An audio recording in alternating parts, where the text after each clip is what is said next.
Cold ড্রিঙ্কসের যে কাঁচের ছোট ছোট বোতল হয় না, ওইগুলো ছিল, ওগুলো দিয়ে মানে ভাঙচুর করছে।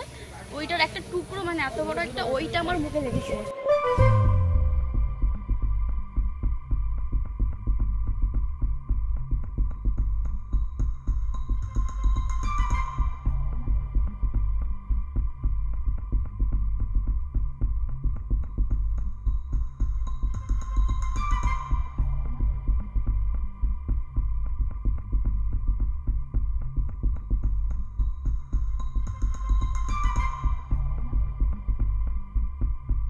তারা এসে প্রথমে ওকে অ্যাটাক করেছে, ওর বাড়িঘর ভাঙচুর করেছে, ওর গ্রিল ভেঙে ঢুকতে পারেনি ঘরের মধ্যে।